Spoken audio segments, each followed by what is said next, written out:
It is my tradition on annual meeting Sunday to formally address the state of the church and offer some thoughts on the year ahead. And as First Presbyterian Church enters its 159th year of ministry, we remain faithful. We meet weekly for worship and do our best to care for one another in between. Our outreach programs are actively creating pockets of grace where our neighbors can be seen, heard, accepted, and brought into holy presence. And our building nurtures an expanding ecosystem of healing. A few days ago, Dick Zitto and I were standing right below this floor with Dan Hudak. I don't know how many of you know Dan Hudak. He is Kathy Chapman, who is Kathy Wayman's second husband. There, I have put him in Columbiana context. He also happens to be the producer of the Indigo Theater Company, which regularly uses our building to rehearse. And we were downstairs immediately below us discussing partnering with Indigo Theater to restore the old gym that's down there into a performance space. Why? Well, Indigo needs a performance space. But Dan said this. He said, I want to bring more people into this church. They need to see the amazing way you're impacting the community. So he's willing to spend his money to renovate our building to bring more people into our church. Think about that for a moment. Think about that. From Indigo Theater rehearsals to Narcotics Anonymous meetings to hub gatherings to senior lunches to yoga to drum circles, we are as a congregation impacting more and more people, reaching out far beyond our walls and the families who traditionally occupied our pews. While other churches are debating doctrine and debate who's in and who's out, who's loved and who is unworthy of love, we are letting love guide us. We're beginning to love as Christ loved, radically, expansively, with neither limit nor boundaries. We are casting love out and creating genuine community in a world hurting for both. 8 years ago, we gathered together and we affirmed a set of core values designed to nurture us internally and push us out beyond our walls. We've been living those values, and it is bearing fruit. Yet, as we enter this year, we face a pair of challenges. The first, and honestly the easiest, the one I'm least concerned about, is money. The second is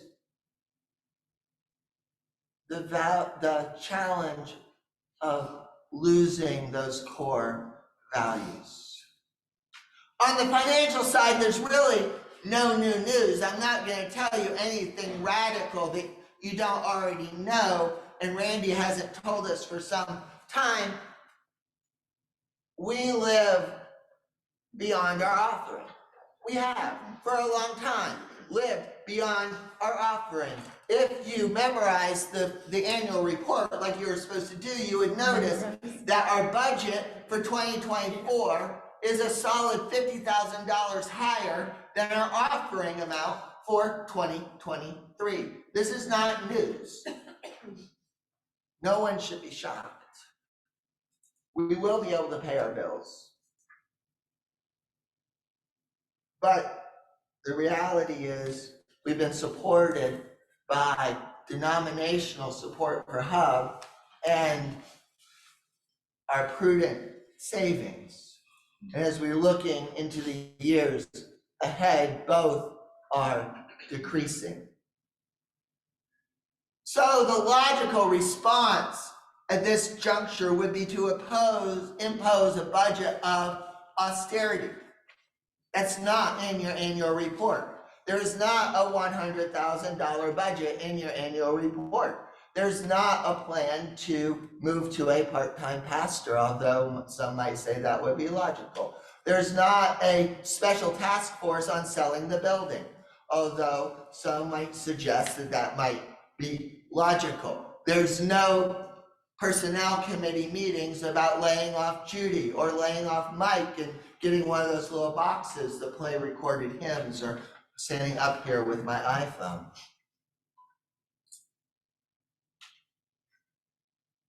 We're not going there. We've come too far. We've engaged too much. We could slowly strangle ourselves to death, because I promise you, if we did impose the austerity budget, we would slowly strangle ourselves to death. Or if we're going to run out of money anyway, we might as well continue ministering as best we can, continue pushing out into the community, continue being a place of radical love. And this is my 20th year of ministry, and I can tell you that here's that thing I've learned in these 20 years about being church together. Churches that keep pushing out in radical love, that keep engaging their community, those churches don't die. They don't. Things open up, things unfold, things you never expected, things happen because you are loving. We are loving, and that love comes back in response. We keep pushing out in love. We will thrive. If we pull back in fear, we will die. In about an hour, I'm going to be preaching a whole different sermon in East Palestine, talking about the state of the East Palestine church. And it's going to be a service focused on resurrection, including a confession, which is, a year and a half ago, I fully expected that the East Palestine church would be closed. I was even in conversations about going to Petersburg because they needed a pastor, and East Palestine was going to close. And they didn't. In fact, they will have a budget surplus this year for the first time in living memory. Why? Yeah, but railroad. But the East Palestine Presbyterian Church did not accept 1 penny of Norfolk Southern money. They left that money on the table. They're still alive because in expanding out in love and into their community, new opportunities came to them. They gave and they gave and they gave and they gave beyond the point where it hurt. And in that giving, they found their salvation. In that giving, they found new life, new purpose, new ministry. They gave and they gave and they gave, and it flowed back to them. So we're not cutting. We're also not putting our heads in the sand. Eastminster Presbytery gave us a $15,000 grant for the hub this year, and we are using that as a challenge grant, we are to match that by raising an additional $15,000 from the people we are engaging beyond the church, people who come to dinners, through Celebrate Seniors, people who are participate in storytelling events, people who use the building. It is a huge challenge. The main reason the presbytery gave it was they told us that if you can do it, then we want you to teach us how to do it. Randy was in the meeting, I'm not making that up. We've already got $5,000 toward that 15, and we'll get the rest. And our partnership with Indigo to restore the old gym into a performance space is for us a revenue generating partnership. It will bring people into the building, but it will also turn that space that we don't use except to store chairs into space that will generate revenue for the congregation. Because of the relationships we built, the people we've been called to serve, our commitment to push outward with the radical, unlimited, inclusive love of Jesus Christ, we have these opportunities. Which brings us to our other challenge. Being together is hard. Being church together in a society where church seems less and less relevant is even harder. It's easier to stay in bed in the morning. It's easier to not go to church. It's easier to go to church and not like that church, so not go to church again. And being church together when each person's thought of why they're in church is what can it do for me is nigh on impossible. Make my joy complete, Paul writes to the Philippians, by being of the same mind, the same love, being the full accord with Jesus Christ. Look at Jesus, who had everything but became nothing, who having freedom became a slave, who having life chose the path of death. Therefore, God highly exalted him. He humbled himself to the point of death, and God highly exalted him. Be of the same mind, Paul tells the Philippians. Be of the same mind. Empty yourself. Become nothing. Become nothing, so that the radical, inclusive, unlimited love of Jesus Christ can flow through you. What might our lives look like, our faith look like, our church look like if we became as nothing and let the radical, inclusive love of Jesus Christ flow through us and care about nothing except being those shining lights to a broken and hurting world, being people of radical love. In a bit, we're going to recite our core values. And in the middle of our core values, after the two statements about being a congregation of radical welcome, are the statements about compassion and support and growing in faith together. These are the emptiness values, only achievable when we put ourselves second and put our neighbors first.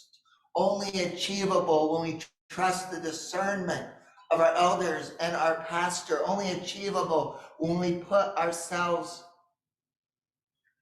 freely in the presence of Jesus Christ and allow fully the work that Christ seeks to do in and through us. If we find ourselves without compassion, and trust me, there are days when my compassion is zero. We need to leave our selfishness behind and let Jesus work through us. We find ourselves trying to undermine our neighbor, and believe me, there are times that I at least struggle to be in community with my neighbor. We need to leave our desire for control behind and let Christ work through us. We find ourselves idolizing what once was over what Christ is doing now through us. And believe me, I look back and I often think it was better back then. That my back then is different than your back then. You know, the 80s were the best. Not the 50s, but you know, we find ourselves idolizing what was back then over what Christ is doing now through us. We need to let Christ take us on the marvelous journey of now he has in store for us. The journey we can go on when we let go, when we empty ourselves, when we risk everything to the point of death and allow Christ free reign over our lives and over our church. To live, we must die. That's the paradox of this faith we practice. To live, we must die. To be exalted, we must humble ourselves in obedience to the point of death. God isn't done with this church yet. No, not after 159 years. I think we're just getting started. Our community needs what we offer more than ever. I was with Columbiana clergy, sorry, the sermon's getting longer and longer, but the other day, and we were talking about the need for pockets of grace. Pockets of grace, that's what this church does. We create pockets of grace where our neighbors can find healing. There in Bobby's house, you created a pocket of grace. Drop in on a rehearsal of the Indigo Theater's comedy troupe. You find a pocket of grace, or go to one of their performances, that's even better. NA, a pocket of grace. Worship, a pocket of grace. Drumming, a pocket of grace. Storytelling, a pocket of grace, of healing to bring us together, to bring us with Christ.